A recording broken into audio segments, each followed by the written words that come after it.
So when we were talking about setting up the service in here, we debated a little bit about how to set up the tables.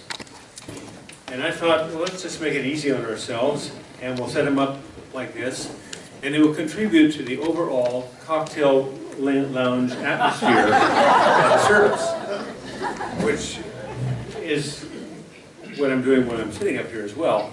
Just want you to know there will be no tip jar.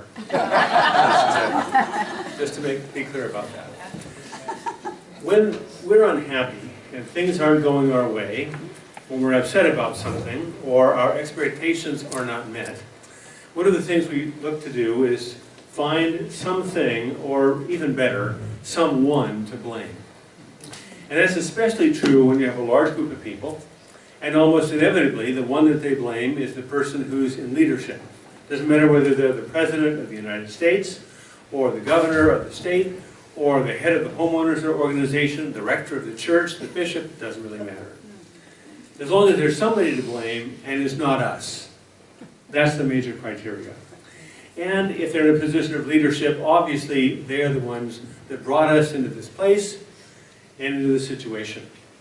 Totally forgetting and negating any responsibility that they may have in the decision-making process, which is exactly what's happening in our first lesson. The people of Israel have willingly followed Moses into the wilderness. They have escaped an awful situation in which they were held as slaves. Their children were subject to execution or virtual execution. They lived an awful life. They could not make their own decisions. They could not practice their religion. The fruit of their labor went to somebody else.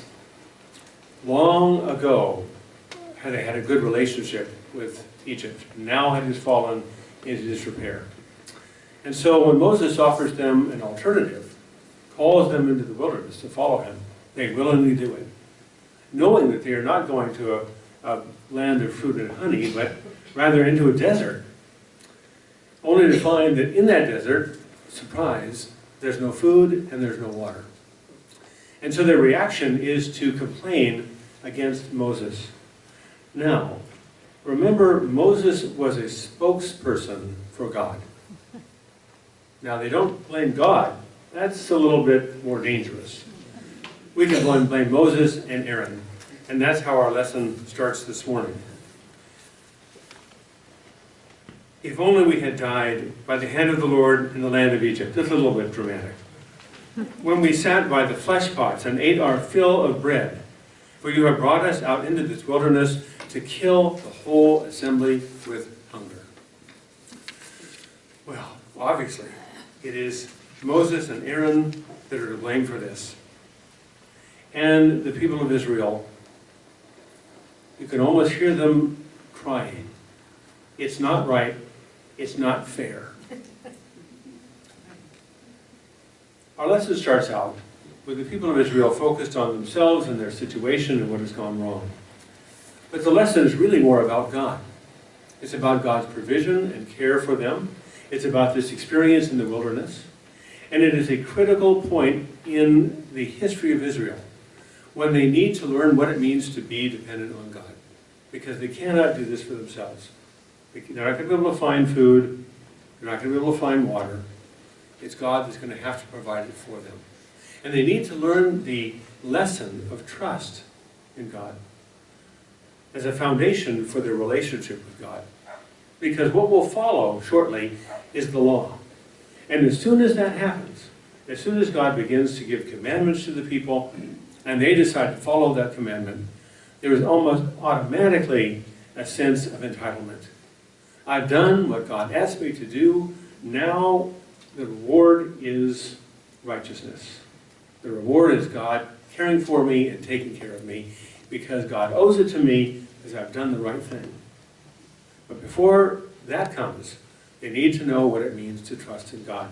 And so they put in a position where they have no alternative, and absolutely, their survival depends upon learning that relationship.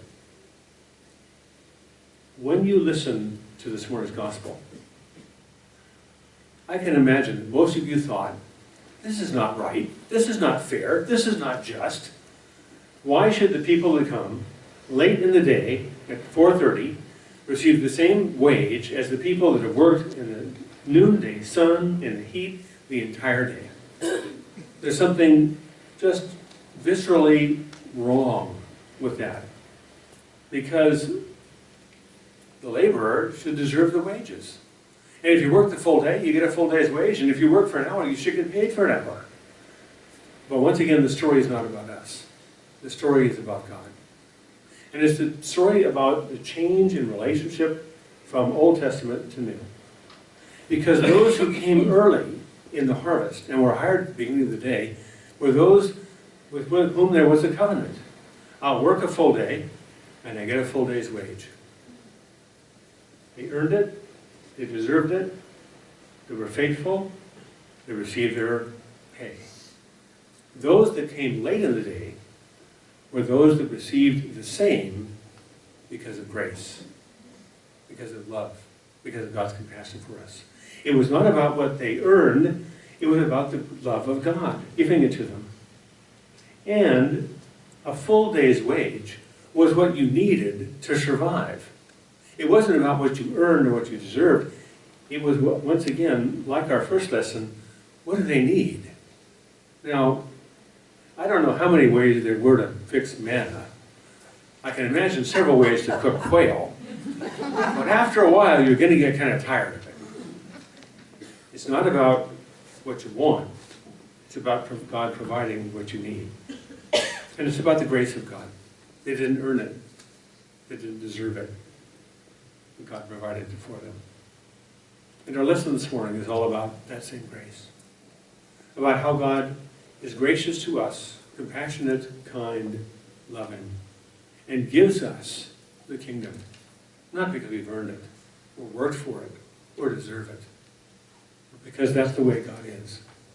Both of these lessons are descriptions of God, and what it means to be in that relationship with God, to trust in God, and to receive the care of God.